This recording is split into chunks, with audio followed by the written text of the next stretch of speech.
नमस्कार दोस्तों, स्वागत है आपका आपके अपने चैनल कॉन्क्रीट नॉलेज में। आज हम स्वास्थ्य कार्यकर्ता परीक्षा 2023 के परीक्षा पाठ्यक्रम संख्या 12 के विषय 5 वर्ष तक के बच्चों में पोषण में एएनएम व आंगनबाड़ी कार्यकर्ता की भूमिका से संबंधित महत्वपूर्ण बहुविकल्पीय प्रश्न को हल करेंगे। प्रश्न के ठीक बाद उसके उत्तर भी दिए जाएंगे। ध्यान दीजिएगा, इस प्रस्तुति में अलग से प्रश्न भी समाहित किए गए हैं।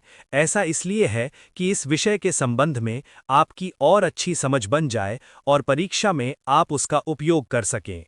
इस प्रस्तुति में किसी प्रकार की असंगति दिखती है तो कमेंट में अवश्य ही अवगत कराएं। तो आइए प्रारंभ करते हैं। प्रश्न 1। निम्नलिखित में से कौन सा शिशु के संतोषजनक विकास का लक्षण नहीं माना जाता है? ए, आयु के अनुसार नियमित वजन में वृद्धि। बी, सक्रियता एवं समयानुसार विकासात्मक उपलब्धियां। सी, बार बार संक्रमण एवं सुस्ती। डी, उचित भूख एवं सामान्य व्यवहार। अपना उत्तर चुन लें। यदि आप चाहें तो उत्तर पर दोबारा विचार कर लें। जी हां, सही विकल्प है सी, बार बार संक्रमण एवं सुस्ती। प्रश्न 2। एक स्वस्थ शिशु सामान्यतः जन्म के कितने समय में अपने जन्म वजन का दुगना वजन प्राप्त कर लेता है? ए, 3 माह में। बी, 6 माह में। सी, 9 माह में। डी, 12 माह में। अपना उत्तर जल्द चुनें। यदि आप चाहें तो अपने उत्तर को फिर जांच लें। हाँ, सही विकल्प है बी, 6 माह में। प्रश्न 3। शिशु के शरीर की कार्यक्षमता बनाए रखने, वृद्धि तथा ऊतकों की टूट-फूट की मरम्मत मुख्यतः किस पोषक तत्व पर निर्भर करती है? ए, कार्बोहाइड्रेट। बी, वसा। सी, प्रोटीन। D, vitamin. अपना उत्तर तय कर लें। यदि आप चाहें तो उत्तर की पुनः जांच करें। जी, सही विकल्प है सी, प्रोटीन। प्रश्न 4। शिशु को शरीर निर्माण हेतु आवश्यक अमीनो अम्ल मुख्यतः किस स्रोत से प्राप्त होते हैं? ए, कार्बोहाइड्रेट युक्त खाद्य पदार्थों से। बी, वसा युक्त खाद्य पदार्थों से। सी, प्रोटीन युक्त खाद्य पदार्थों से। डी, विटामिन एवं खनिजों से। अपना उत्तर निश्चित करें। यदि आप चाहें तो उत्तर पर पुनर्विचार कर लें। हाँ, सही विकल्प है सी, प्रोटीन युक्त खाद्य पदार्थों से। प्रश्न 5। निम्नलिखित में से कौन सा एक शिशु की वृद्धि में कमी आने का मुख्य कारण नहीं है? ए, अपर्याप्त एवं असंतुलित आहार। बी, बार बार होने वाले संक्रमण। सी, नियमित टीकाकरण एवं स्वास्थ्य देखभाल। डी, जन्म के समय कम वजन। अपना उत्तर चुन लें। यदि आप चाहें तो उत्तर पर दोबारा विचार कर लें। जी हां, सही विकल्प है सी, नियमित टीकाकरण एवं स्वास्थ्य देखभाल। प्रश्न 6। गाय का दूध शिशु के लिए सहजता से सुपाच्य नहीं होता, इसका प्रमुख कारण क्या है? ए, अधिक कार्बोहाइड्रेट के कारण। बी, अधिक केसीन और मोटे थक्के के कारण। सी, विटामिन की कमी के कारण। डी, पानी की अधिकता के कारण। अपना उत्तर जल्द चुनें। यदि आप चाहें तो अपने उत्तर को फिर जांच लें।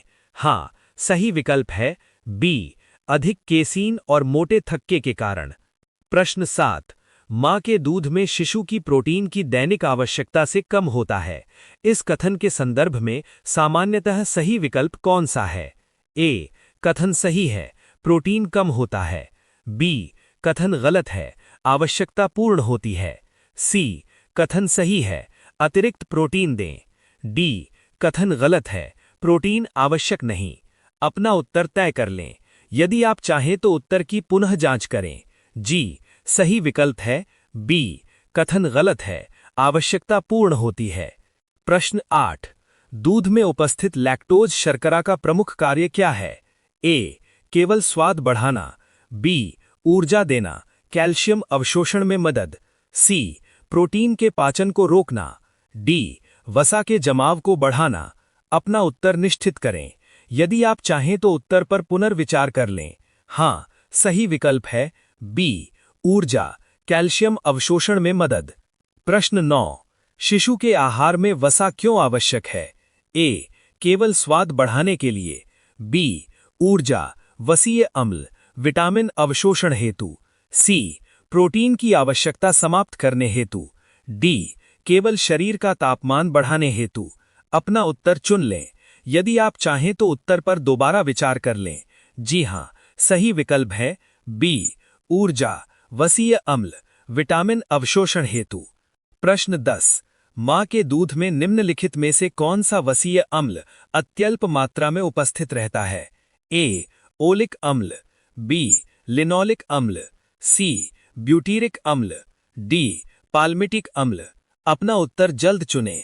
यदि आप चाहें तो अपने उत्तर को फिर जांच लें। हां, सही विकल्प है सी, ब्यूटीरिक अम्ल। प्रश्न 11। यदि शिशु की त्वचा खुरदुरी और चमकहीन हो जाए तो यह कमी किस पोषक तत्व का संकेत हो सकती है? ए, आवश्यक वसीय अम्ल, बी, प्रोटीन, सी, विटामिन सी, डी, आयरन। अपना उत्तर निश्चित करें। यदि आप चाहें तो उत्तर पर पुनर्विचार कर लें। हां, सही विकल्प है ए, आवश्यक वसीय अम्ल। प्रश्न 12। एक सामान्य शिशु को उत्तम स्वास्थ्य के लिए प्रतिदिन लगभग कितनी मात्रा में विटामिन ए की आवश्यकता होती है? A, 500 international unit, B, 1000 international unit, C, 1500 international unit, D, 2000 international unit. अपना उत्तर चुन लें। यदि आप चाहें तो उत्तर पर दोबारा विचार कर लें। जी हां, सही विकल्प है सी, 1500 इंटरनेशनल यूनिट। प्रश्न 13। एक सामान्य शिशु को प्रतिदिन उत्तम स्वास्थ्य के लिए कितनी मात्रा में विटामिन डी की आवश्यकता होती है? A, 200 international unit, B, 400 international unit, C, 600 international unit, D, 800 international unit. अपना उत्तर जल्द चुनें। यदि आप चाहें तो अपने उत्तर को फिर जांच लें। हां, सही विकल्प है बी, 400 इंटरनेशनल यूनिट। प्रश्न 13। मां के दूध में निम्नलिखित में से कौन सा तत्व अत्यल्प मात्रा में उपस्थित रहता है? ए, कैल्शियम, बी, लौह तत्व, सी, फास्फोरस, डी, विटामिन सी। अपना उत्तर तय कर लें। यदि आप चाहें तो उत्तर की पुनः जांच करें। जी, सही विकल्प है बी, लौह तत्व। प्रश्न 14। मां के दूध के अतिरिक्त अन्य दूध पीने वाले शिशुओं में विटामिन ए, डी, सी की कमी कैसे पूरी की जाती है? ए, अतिरिक्त पानी पिलाकर, बी, फलों का रस या कॉड लिवर आयल, सी, दूध की मात्रा बढ़ाकर, डी, किसी आवश्यकता नहीं। अपना उत्तर निश्चित करें। यदि आप चाहें तो उत्तर पर पुनर्विचार कर लें। हां, सही विकल्प है बी, फलों का रस या कॉड लिवर आयल। प्रश्न 15। जन्म के 3-4 महीने बाद शिशु में हीमोग्लोबिन की मात्रा कम हो जाती है, इसे क्या कहते हैं?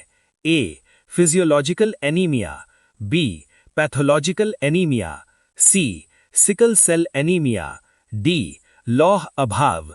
अपना उत्तर चुन लें। यदि आप चाहें तो उत्तर पर दोबारा विचार कर लें। जी हां, सही विकल्प है ए, फिजियोलॉजिकल एनीमिया। प्रश्न 16।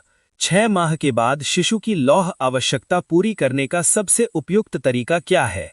ए, केवल स्तनपान की अवधि बढ़ाना, बी, लौह युक्त आहार या सप्लीमेंट देना, सी, बच्चे को अधिक गाय का दूध पिलाना, डी, केवल ग्लूकोज पानी पिलाना।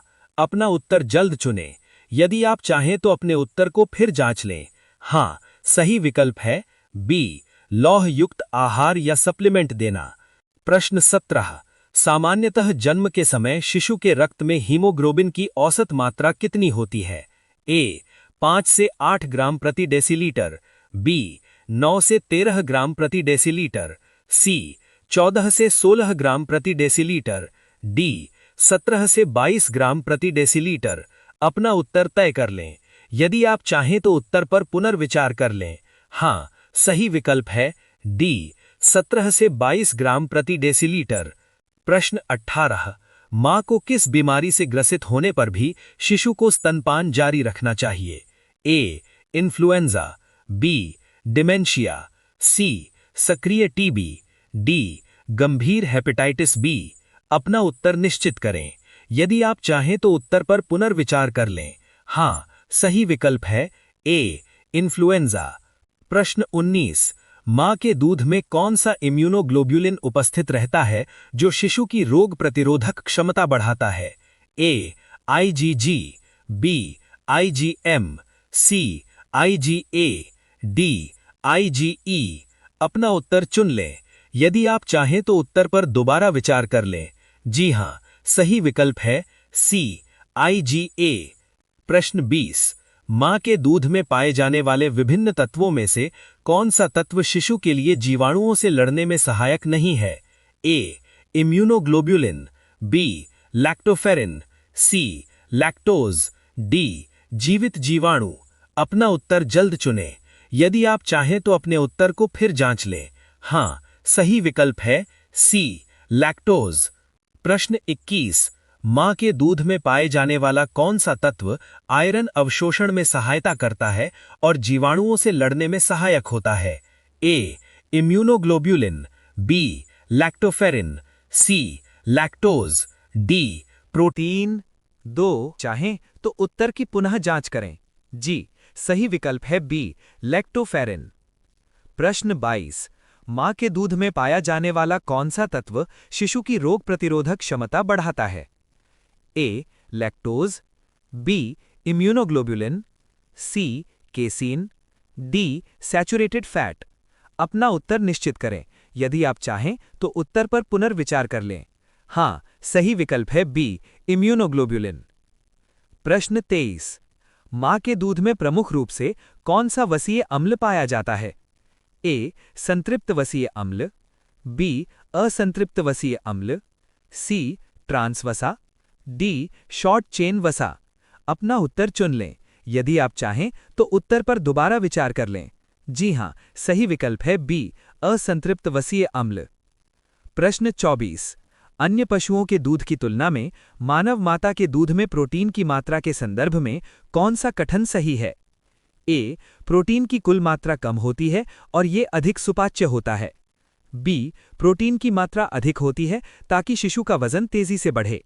C, प्रोटीन की मात्रा बराबर होती है, केवल वसा का अंतर होता है। D, प्रोटीन की मात्रा बहुत कम होती है जिससे ये पोषण के लिए अपर्याप्त है। अपना उत्तर जल्द चुनें। यदि आप चाहें तो अपने उत्तर को फिर जांच लें। हाँ, सही विकल्प है A, प्रोटीन की कुल मात्रा कम होती है और ये अधिक सुपाच्य होता है। प्रश्न 25। अन्य पशुओं के दूध की तुलना में मां के दूध में प्रोटीन की मात्रा कम होने का मुख्य स्वास्थ्य लाभ क्या है? A, इससे शिशु का पाचन तंत्र सुस्त हो जाता है। B, ये शिशु के अपरिपक्व गुर्दों पर दबाव कम करता है। C, ये वसा के भंडारण को कम करता है। D, इससे शिशु को भूख कम लगती है। अपना उत्तर तय कर लें। यदि आप चाहें तो उत्तर की पुनः जांच करें। जी, सही विकल्प है B, ये शिशु के अपरिपक्व गुर्दों पर दबाव कम करता है। प्रश्न 26। मानव मां के दूध में प्रोटीन की मात्रा गाय के दूध की तुलना में कितनी होती है? A, लगभग समान, B, लगभग 2 गुना अधिक, C, लगभग 3 गुना कम, D, लगभग 5 गुना अधिक। अपना उत्तर निश्चित करें। यदि आप चाहें तो उत्तर पर पुनर्विचार कर लें। हाँ, सही विकल्प है C, लगभग 3 गुना कम। प्रश्न 27। मां के दूध में प्रमुख रूप से कौन सा वसीय अम्ल पाया जाता है? A, अल्प श्रृंखलायुक्त वसीय अम्ल, B, दीर्घ श्रृंखलायुक्त वसीय अम्ल, C, ट्रांस वसा, D, संतृप्त वसीय अम्ल। अपना उत्तर चुन लें। यदि आप चाहें तो उत्तर पर दोबारा विचार कर लें। जी हां, सही विकल्प है B, दीर्घ श्रृंखलायुक्त वसीय अम्ल। प्रश्न 28। शिशु को गाय का दूध देने से हाइपरनेट्रीमिया होने का मुख्य कारण क्या है? A, गाय के दूध में उच्च सोडियम और अधिक खनिज भार होना, B, गाय के दूध में प्राकृतिक शर्करा का अभाव होना, C, गाय के दूध में वसा की अत्यधिक मात्रा होना, D, गाय के दूध में विटामिन और पानी का असंतुलन होना। अपना उत्तर जल्द चुनें। यदि आप चाहें तो अपने उत्तर को फिर जांच लें। हाँ, सही विकल्प है A, गाय के दूध में उच्च सोडियम और अधिक खनिज भार होना। प्रश्न 29। निम्नलिखित में से कौन सा विकल्प शुष्क दूध यानी ड्राई मिल्क को दर्शाता है? A, दूध को उबालकर गाढ़ा तरल बनाना, B, वाष्पीकरण द्वारा दूध से जल की मात्रा को पूरी तरह हटाना, C, दूध में अतिरिक्त चीनी और पानी मिलाना, D, दूध से केवल वसा को अलग करना। अपना उत्तर तय कर लें। यदि आप चाहें तो उत्तर की पुनः जांच करें। जी, सही विकल्प है B, वाष्पीकरण द्वारा दूध से जल की मात्रा को पूरी तरह हटाना। प्रश्न 30। वाष्पित दूध के संदर्भ में कौन सा कथन सही है? ए, दूध से वसा को पूरी तरह अलग करना। बी, दूध से लगभग 60% पानी हटाकर बनाया गया गाढ़ा दूध। सी, दूध को जमाकर तैयार किया गया ठोस पाउडर। डी, दूध में बाहरी शर्करा चीनी की अधिक मात्रा मिलाना। अपना उत्तर निश्चित करें। यदि आप चाहें तो उत्तर पर पुनर्विचार कर लें। हाँ, सही विकल्प है बी, दूध से लगभग 60% पानी हटाकर बनाया गया गाढ़ा दूध। प्रश्न 31। शिशु निपुण के संदर्भ में परिपूरक आहार को मुख्यतः कितने प्रकारों में बांटा गया है? ए, केवल 2 प्रकार, ठोस और तरल। बी, 3 प्रकार, तरल पूरक, अर्धठोस पूरक, ठोस पूरक। सी, 4 प्रकार, तरल, अर्धठोस, ठोस, पाउडर। डी, 5 प्रकार, तरल, अर्धठोस, ठोस, पाउडर, फोर्टिफाइड। अपना उत्तर चुन लें। यदि आप चाहें तो उत्तर पर दोबारा विचार कर लें। जी हां, सही विकल्प है बी, तरल पूरक, अर्धठोस पूरक, ठोस पूरक। प्रश्न 32। शिशु के ठोस परिपूरक आहार में किस प्रकार का भोजन दिया जा सकता है? ए, मसला हुआ आहार। बी, बिना मसला हुआ आहार। सी, दोनों, मसला हुआ और बिना मसला हुआ आहार। डी, केवल तरल मिश्रण। अपना उत्तर जल्द चुनें। यदि आप चाहें तो अपने उत्तर को फिर जांच लें। हाँ, सही विकल्प है सी, मसला हुआ और बिना मसला हुआ आहार। प्रश्न 33।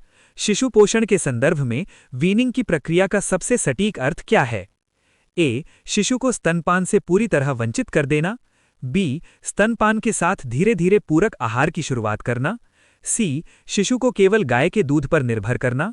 डी, शिशु को तरल दूध से फोर्टिफाइड पाउडर पर बदलना। अपना उत्तर तय कर लें। यदि आप चाहें तो उत्तर की पुनः जांच करें। जी, सही विकल्प है बी, स्तनपान के साथ धीरे धीरे पूरक आहार की शुरुआत करना। प्रश्न 34। एक सामान्य 1 से 3 वर्ष तक के बालक को प्रतिदिन लगभग कितनी कैलोरी की आवश्यकता होती है? ए, 600 से 800 किलो कैलोरी। बी, 1000 से 1400 किलो कैलोरी। सी, 1500 से 1800 किलो कैलोरी। डी, 2000 से 2200 किलो कैलोरी। अपना उत्तर निश्चित करें। यदि आप चाहें तो उत्तर पर पुनर्विचार कर लें। हाँ, सही विकल्प है बी, 1000 से 1400 किलो कैलोरी। प्रश्न 35। बालक के आहार में शुष्क खमीर, ड्राई यीस्ट मुख्यतः किस पोषक तत्व की पूर्ति के लिए प्रयोग किया जाता है? A, vitamin A. B, thiamine. C, vitamin D. D, iron. अपना उत्तर चुन लें। यदि आप चाहें तो उत्तर पर दोबारा विचार कर लें। जी हां, सही विकल्प है बी, थायमीन। प्रश्न 36। Central food technological research institute कहाँ स्थित है? A, Mumbai. B, Kolkata. C, Mysore. D, New Delhi. अपना उत्तर जल्द चुनें। यदि आप चाहें तो अपने उत्तर को फिर जांच लें। हाँ, सही विकल्प है सी, मैसूर। प्रश्न 37। शिशु पोषण में माल्टेड आहार से क्या तात्पर्य है? ए, अनाज और दालों को कच्चा पीसकर बनाया गया आटा। बी, अंकुरित अनाज से तैयार सुपाच्य और पोषक तत्वों से भरपूर मिश्रण। सी, दूध और कृत्रिम मिठास का एक तरल घोल। डी, बिना पके चावल और गेहूं का साधारण मिश्रण। अपना उत्तर तय कर लें। यदि आप चाहें तो उत्तर की पुनः जांच करें। जी, सही विकल्प है बी, अंकुरित अनाज से तैयार सुपाच्य और पोषक तत्वों से भरपूर मिश्रण। प्रश्न 38। भारतीय बहुउद्देशीय भोजन कितने फॉर्म्यूलों में तैयार किया गया है? A, 1 formula. B, 2 formula. C, 3 formula. D, 4 formula. अपना उत्तर निश्चित करें। यदि आप चाहें तो उत्तर पर पुनर्विचार कर लें। हाँ, सही विकल्प है बी, 2 फॉर्म्यूला। प्रश्न 39। कुजंदई अमुदु किस प्रकार का आहार है? ए, वयस्कों के लिए उच्च प्रोटीन पूरक। बी, शिशुओं हेतु ऊर्जा सघन और फोर्टिफाइड पूरक आहार। सी, केवल गर्भवती महिलाओं के लिए विटामिन ड्रिंक। डी, स्कूलों में दिया जाने वाला तरल दूध। अपना उत्तर चुन लें। यदि आप चाहें तो उत्तर पर दोबारा विचार कर लें। जी हां, सही विकल्प है बी, शिशुओं हेतु ऊर्जा सघन और फोर्टिफाइड पूरक आहार। प्रश्न 40। दूध को क्यों पूर्ण आहार कहा जाता है? ए, इसमें केवल प्रोटीन और कार्बोहाइड्रेट होते हैं। बी, इसमें सभी आवश्यक पोषक तत्व पर्याप्त मात्रा में होते हैं। सी, इसमें केवल कैलोरी अधिक होती है। डी, इसमें केवल पानी की मात्रा अधिक होती है। अपना उत्तर जल्द चुनें। यदि आप चाहें तो अपने उत्तर को फिर जांच लें। हाँ, सही विकल्प है बी। इसमें सभी आवश्यक पोषक तत्व पर्याप्त मात्रा में होते हैं। प्रश्न 41। पोषण और शिशु विकास के संदर्भ में कैल्सिफिकेशन का क्या अर्थ है? ए, हड्डियों और दांतों में कैल्शियम का जमाव। बी, शरीर में वसा का जमाव। सी, खून में आयरन की कमी। डी, शरीर में पानी का जमाव। अपना उत्तर तय कर लें। यदि आप चाहें तो उत्तर की पुनः जांच करें। जी, सही विकल्प है ए, हड्डियों और दांतों में कैल्शियम का जमाव। प्रश्न 42। निम्नलिखित में से कौन सा कैल्सिफिकेशन का लक्षण नहीं है? ए, हड्डियों और दांतों का मजबूत होना। बी, बोन डेंसिटी का बढ़ना। सी, रिकेट्स या हड्डियों का नरम होना। डी, हड्डियों में कैल्शियम जमाव। अपना उत्तर निश्चित करें। यदि आप चाहें तो उत्तर पर पुनर्विचार कर लें। हाँ, सही विकल्प है सी, रिकेट्स या हड्डियों का नरम होना। प्रश्न 43। 6 माह से 5 वर्ष तक के बच्चों में एनीमिया को कम करने के लिए एनीमिया मुक्त भारत कार्यक्रम मुख्यतः किस प्रकार कार्य करता है? ए, बच्चों को आयरन युक्त सिरप प्रदान करके। बी, केवल आयरन युक्त आहार की जानकारी देकर। सी, टीकाकरण के माध्यम से। डी, केवल शिक्षा और जागरूकता अभियान के द्वारा। अपना उत्तर चुन लें। यदि आप चाहें तो उत्तर पर दोबारा विचार कर लें। जी हाँ, सही विकल्प है ए, बच्चों को आयरन युक्त सिरप प्रदान करके। प्रश्न 44।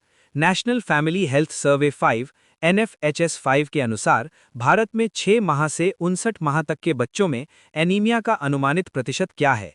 ए, लगभग 50%। बी, लगभग 58%। सी, लगभग 67%। डी, लगभग 75%। अपना उत्तर जल्द चुनें। यदि आप चाहें तो अपने उत्तर को फिर जांच लें। हाँ, सही विकल्प है सी, लगभग 67%। प्रश्न 45। 2-3 वर्ष के बालकों में विटामिन ए की कमी के प्रारंभिक लक्षणों में निम्नलिखित में से कौन सा शामिल नहीं है? ए, रतौंधी। बी, आंखों में बिटौट धब्बे। सी, आंखों की लालिमा। डी, शिशु का सामान्य विकास। अपना उत्तर तय कर लें। यदि आप चाहें तो उत्तर की पुनः जांच करें। जी, सही विकल्प है डी, शिशु का सामान्य विकास। प्रश्न 46। प्रोटीन कैलोरी कुपोषण PEM या PEM का मुख्य अर्थ क्या है? ए, आहार में केवल वसा और खनिज की कमी होना। बी, शरीर में प्रोटीन और ऊर्जा कैलोरी दोनों की गंभीर कमी होना। सी, अत्यधिक भोजन के कारण होने वाला असंतुलन। डी, केवल विटामिन डी की कमी से होने वाला विकार। अपना उत्तर निश्चित करें। यदि आप चाहें तो उत्तर पर पुनर्विचार कर लें। हाँ, सही विकल्प है बी, शरीर में प्रोटीन और ऊर्जा कैलोरी दोनों की गंभीर कमी होना। प्रश्न 47। निम्नलिखित में से कौन सा PEM प्रोटीन एनर्जी मैलन्यूट्रिशन का मुख्य कारण नहीं है? ए, अपर्याप्त आहार में प्रोटीन और कैलोरी की कमी। बी, संक्रमण और रोगजनक स्थिति के कारण पोषण की हानि। सी, शिशु का जन्मजात आनुवंशिक दोष। डी, भोजन की अपर्याप्त मात्रा और संतुलनहीन आहार। अपना उत्तर चुन लें। यदि आप चाहें तो उत्तर पर दोबारा विचार कर लें। जी हाँ, सही विकल्प है सी, शिशु का जन्मजात आनुवंशिक दोष। प्रश्न 48। निम्नलिखित में से कौन सा रोग PEM प्रोटीन एनर्जी मैलन्यूट्रिशन के कारण बालकों में उत्पन्न नहीं होता? A, marasmus. B, kwashiorkor. C, rickets. D, प्रतिरक्षा प्रणाली में कमजोरी। अपना उत्तर जल्द चुनें। यदि आप चाहें तो अपने उत्तर को फिर जांच लें। हाँ, सही विकल्प है सी, रिकेट्स। प्रश्न 49। आयरन और फोलिक एसिड के अतिरिक्त विटामिन बी कॉम्प्लेक्स समूह के किस विटामिन की कमी से रक्ताल्पता हो जाती है? A, vitamin B1। B, vitamin B2। C, vitamin B6। D, vitamin B12। अपना उत्तर तय कर लें। यदि आप चाहें तो उत्तर की पुनः जांच करें। जी, सही विकल्प है डी, विटामिन B12 साइनोकोबालामिन। प्रश्न 50। निम्नलिखित में से किस रोग को 3D डिजीज के नाम से भी जाना जाता है? A, beriberi. B, pellagra. C, rickets. D, scurvy. अपना उत्तर निश्चित करें। यदि आप चाहें तो उत्तर पर पुनर्विचार कर लें। हाँ, सही विकल्प है बी, पेलाग्रा। प्रश्न 51। निम्नलिखित में से कौन सा पोषक तत्वों की कमी का कारण नहीं है? ए, भोजन पकाने की गलत विधि। बी, खाने से पहले फास्ट फूड खिला देना। सी, आवश्यकता से अधिक मात्रा में दूध का सेवन। डी, संतुलित एवं विविध आहार का नियमित सेवन। अपना उत्तर चुन लें। यदि आप चाहें तो उत्तर पर दोबारा विचार कर लें। जी हाँ, सही विकल्प है डी, संतुलित एवं विविध आहार का नियमित सेवन। प्रश्न 52। निम्नलिखित में से कौन सा आईसीएमआर का सही पूर्ण रूप है? ए. भारतीय चिकित्सा अनुसंधान परिषद, बी. अंतर्राष्ट्रीय चिकित्सा अनुसंधान परिषद, सी. भारतीय क्लिनिकल अनुसंधान संस्थान, D. Indian centre for medical research. अपना उत्तर तय कर लें। यदि आप चाहें तो उत्तर की पुनः जांच करें। जी, सही विकल्प है ए. भारतीय चिकित्सा अनुसंधान परिषद। दोस्तों, मेरा आपको यही सुझाव रहेगा कि समय का सदुपयोग करिए। आपकी बुक का कोई विकल्प नहीं है, इसलिए आपसे यही अनुरोध रहेगा कि टॉपिक को अपनी हैंडबुक से थोड़ा बहुत ही सही, पर टॉपिक पर समझ बनाकर ही बहुविकल्पीय प्रश्न लगाएं। इससे आपकी विषय पर तो समझ बनेगी ही, साथ ही ये समझ भी बनेगी कि प्रश्न कैसे बन सकते हैं। दोस्तों, मेरी अन्य प्रस्तुतियां भी टॉपिक वाइज हैं, जो आपकी परीक्षा के लिए कारगर होंगी। अगर यह वीडियो आपके लिए उपयोगी रहा हो तो इसे लाइक करें, शेयर करें और मेरे चैनल कॉन्क्रीट नॉलेज को सब्सक्राइब करना न भूलें। धन्यवाद।